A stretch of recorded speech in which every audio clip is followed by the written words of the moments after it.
Donc, on avait installé aussi le DHCP. Donc, on va essayer de configurer maintenant le DHCP.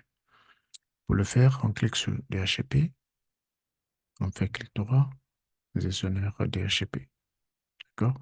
Donc, vous avez la possibilité aussi d'avoir cela dans Outils. Outils, vous pouvez venir dans Outils, vous avez DHCP, vous pouvez double-cliquer dessus. Donc, vous avez le gestionnaire DHCP qui est là.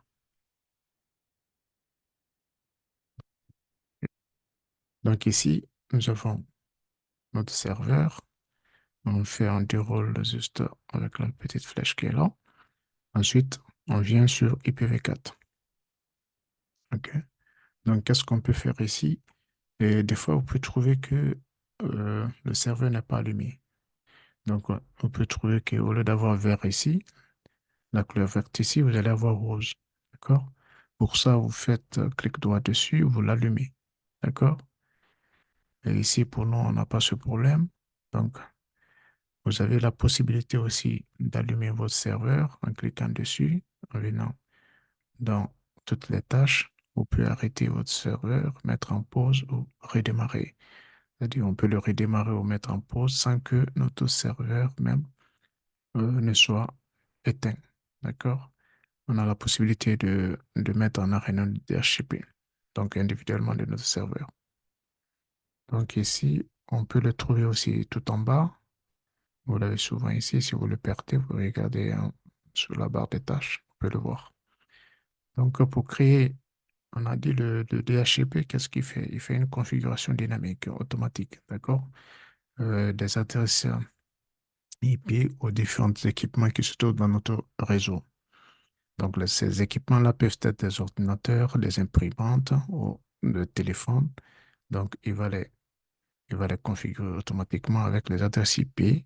En plus des adresses IP, il va les donner ce qu'on appelle le DNS. Et il peut il les donne aussi des masques de sous-réseau et il les donne des passerelles par défaut au-delà, en plus des IP.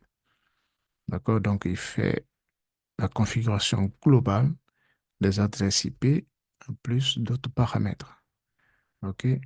Donc, il les donne aussi un bail. D'accord? Un bail, ça veut dire quoi? Il va leur donner un délai pour utiliser l'adresse IP. Pendant ce délai-là, s'ils n'utilisent pas leur adresse IP, le DHCP est capable de réattribuer, de les retirer l'adresse IP, de les donner à un autre ordinateur. Supposons si on vous donne un délai, un bail de 8 jours, pendant 8 jours, vous partez en vacances, vous n'avez pas allumé votre ordinateur, c'est possible que le DHCP, si quelqu'un d'autre fait la demande, et peut le retirer, vous le retirez, donner à quelqu'un d'autre. Si vous revenez des vacances, vous aurez une autre adresse IP. Donc le DHCP est capable de faire cela. Donc ici, on fait clic droit,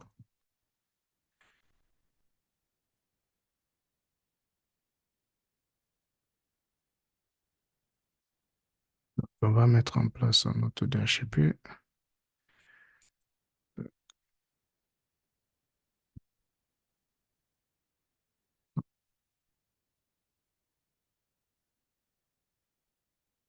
OK.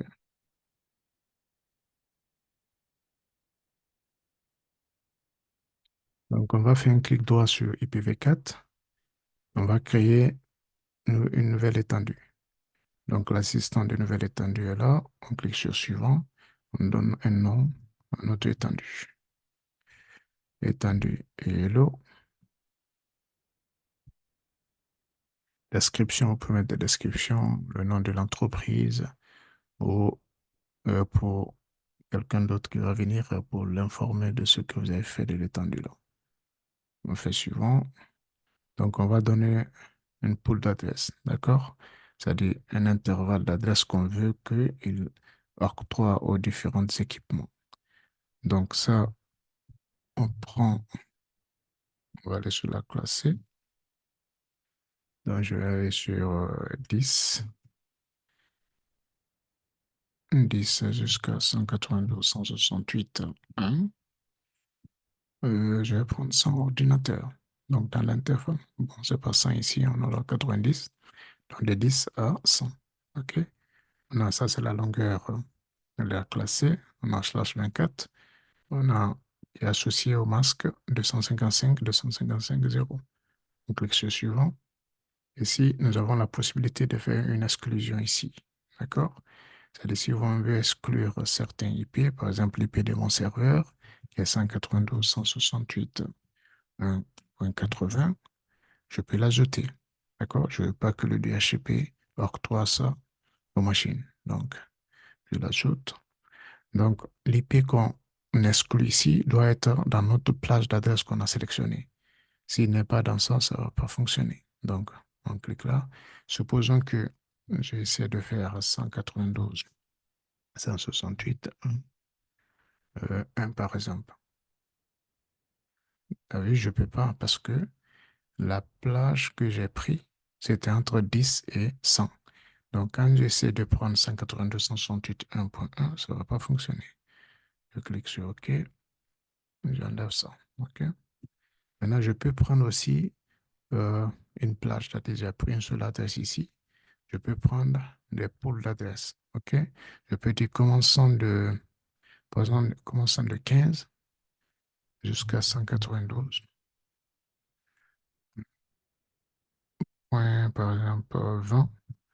Je ne veux pas que tu donnes ça aux différentes machines. D'accord? Je vais exclure la plage là. Je peux l'ajouter ici. D'accord? Et ensuite, je fais suivant. Ça, c'est le bail. D'accord? Le bail, c'est le délai qu'on donne à l'IP pour être dans le réseau. Donc, on va donner un délai, donc ça dépend de vous. Si vous êtes trop chargé, vous pouvez mettre votre bail même à 1 heure, 2 heures, ça dépend. Par exemple, si ceux qui travaillent dans les universités, dans les ordinateurs des universités qui sont beaucoup, ou bien scolaires, qui sont beaucoup sollicités, ils vont pas mettre 8 jours, d'accord?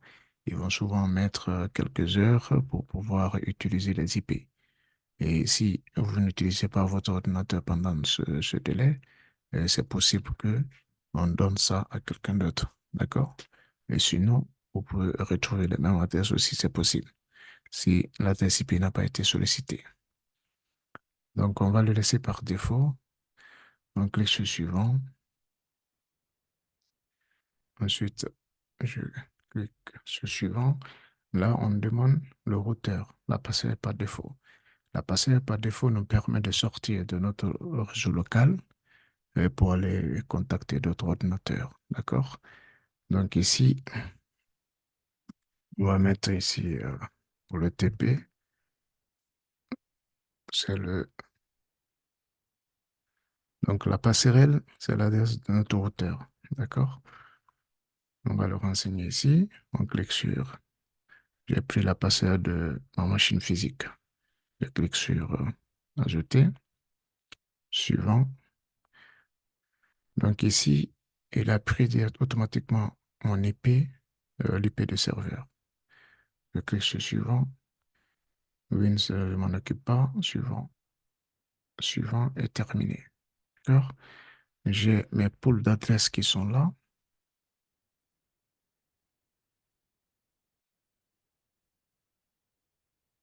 Ok.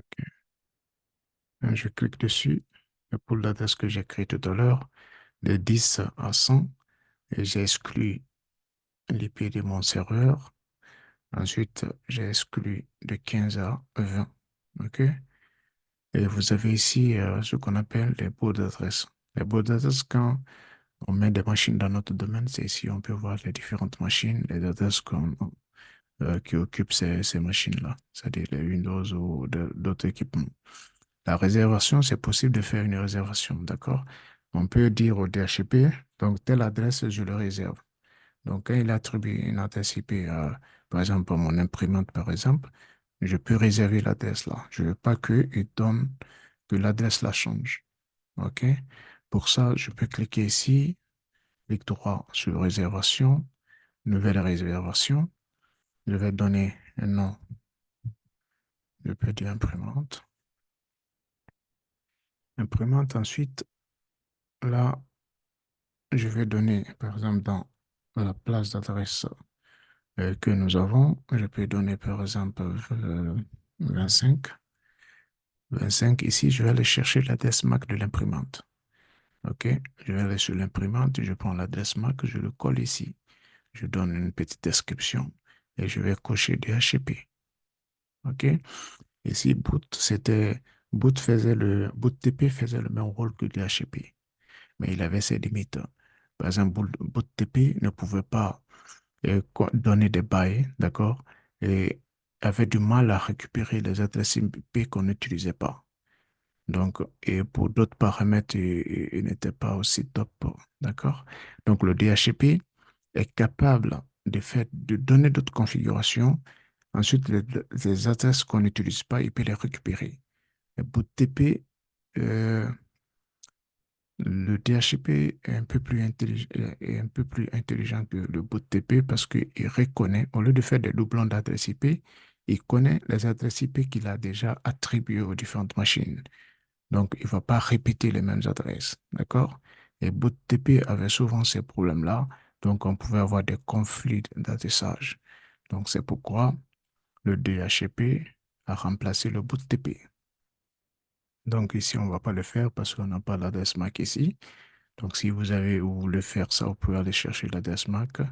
L'adresse MAC est en 6 octets, en 48 bits. Donc, vous cherchez l'adresse MAC. C'est souvent l'adresse physique de votre équipement.